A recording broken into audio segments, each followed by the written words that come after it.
গভীর রাতে নবীজির ঘুম ভেঙে গেল। তিনি ঘুম থেকে উঠে নিজের শরীরের চাদরটা খুঁজছেন, চাদরটা কোথায় গেল।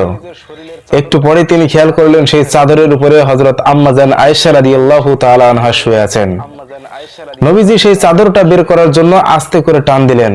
সঙ্গে সঙ্গে হযরত আয়েশা রাদিয়াল্লাহু তাআলা আনহার ঘুম ভেঙে গেল। ঘুম ভেঙে যাওয়ার পরও তিনি ঘুমের ভান করে চোখ বন্ধ করে শুয়ে রইলেন।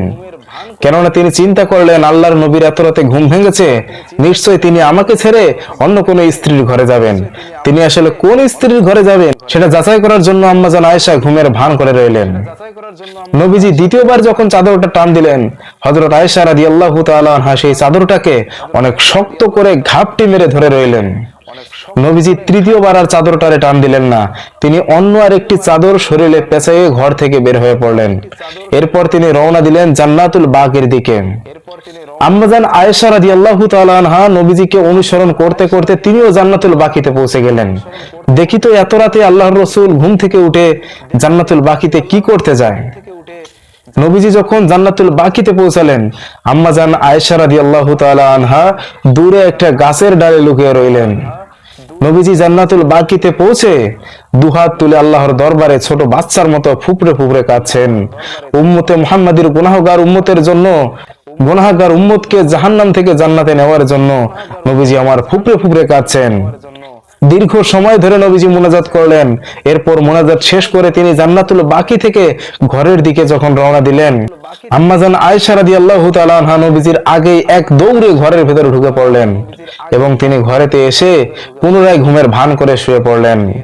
নবীজি যখন ঘরে ঢুকলেন, তিনি আয়েশার উদ্দেশ্যে বললেন, হে আয়েশা, তোমাকে আর ঘুমের ভান করে শুয়ে থাকা লাগবে না, তুমি উঠে পড়ো।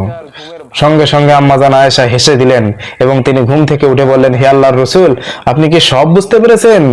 নবীজি বললেন, হে আয়েশা, তুমি ঘুমের ভান করে শুয়ে আছো, তুমি আমাকে অনুসরণ করতে করতে জান্নাতুল বাকি পর্যন্ত গিয়েছিলে এবং জান্নাতুল বাকি থেকে আমার আগে ঘরে এসে আবার ঘুমের ভান করে শুয়ে আছো। তুমি কি ভাবছো আমি কিছুই টের পাই নাই? এগুলো ছিল নবীদের হিকমত। আল্লাহ রাব্বুল আলামিন নবীদেরকে ধরনের হিকমত দান করেছিলেন। অন্য আরেকটি ঘটনা, হযরত আম্মা জান আয়েশা এবং রাসূলুল্লাহর মাঝে ঝগড়া হতো। আমাদের মতো ঝগড়া না, একেবারে মারামারি, কিলাকিলি, হানাহানি। তাদের ঝগড়া ছিল মধুর ঝগড়া, মিষ্টি ঝগড়া। নবীজি এবং হযরত আয়েশা রাদিয়াল্লাহু তাআলা আনহার মাঝে ঝগড়া হতো। একবার ঝগড়াটা অনেক বেশি হয়ে গেল। নবীজি তখন চিন্তা করলেন, না, এত ঝগড়া করা তো কোনোভাবেই ঠিক না। নবীজি আয়েশাকে বললেন, আয়েশা, চলো আমরা মিটমাট করে ফেলি, আমরা মীমাংসা করে ফেলি। আয়েশা রাদিয়াল্লাহু তাআলা আনহা বললেন, ঠিক আছে, মিটমাট করে ফেলি। নবীজি বললেন, ঠিক আছে, আমাদের মিটমাট করে দেওয়ার জন্য তো একটা তৃতীয় পক্ষের প্রয়োজন, তাহলে হযরত ওমরকে ডাকি। হযরত আয়েশা রাদিয়াল্লাহু তাআলা আনহা বললেন, না, ওমর গলিব, ওমরের রাগ বেশি, ওমরকে দেখলে আমার ভয় লাগে, ওমরকে ডাকেন না। নবীজি বললেন, ঠিক আছে, তাহলে তোমার পিতা আবু বকরকে ডাকি। আয়েশা রাদিয়াল্লাহু তাআলা আনহা বললেন, ঠিক আছে, আমার পিতা আবু বকরকে ডাকেন। নবীজি আবু বকরকে ডাকলেন। আবু বকরকে ডেকে আয়েশাকে বলতেছেন, আয়েশা, তুমি বলবা না আমি বলবো? ঝগড়ার কথা কে আগে বলবে, তুমি বলবা আর আমি বলবো? আয়েশা রাদিয়াল্লাহু তাআলা আনহা বলতেছেন, আপনিই বলেন, তবে সত্যটা বলেন, মিথ্যা কিছু বলেন না।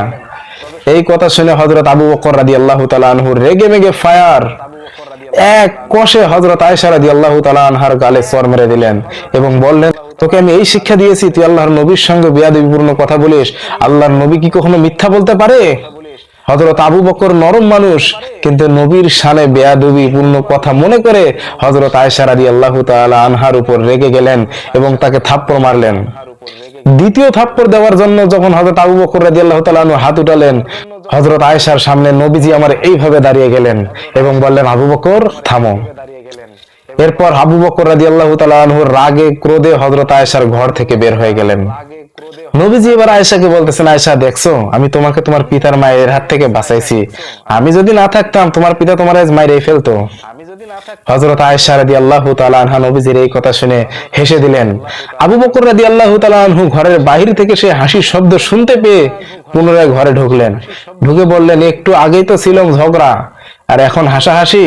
আবু বকর রাদিয়াল্লাহু তাআলা আনহু নবীজিকে বললেন, হে আল্লাহর রাসূল, আপনাদের দুজনের মাঝে যখন ঝগড়া লাগে তখন মীমাংসা করার জন্য আমাকে ডাকেন, শুধু মীমাংসা করার জন্য আমাকে ডাকেন না, বরং আপনাদের মাঝে যখন হাসাহাসি হয়, সুখের মুহূর্তগুলো থাকে, সেই সুন্দর মুহূর্তগুলো দেখার জন্য আমি আবু বকরকে মাঝে মাঝে ডাকেন।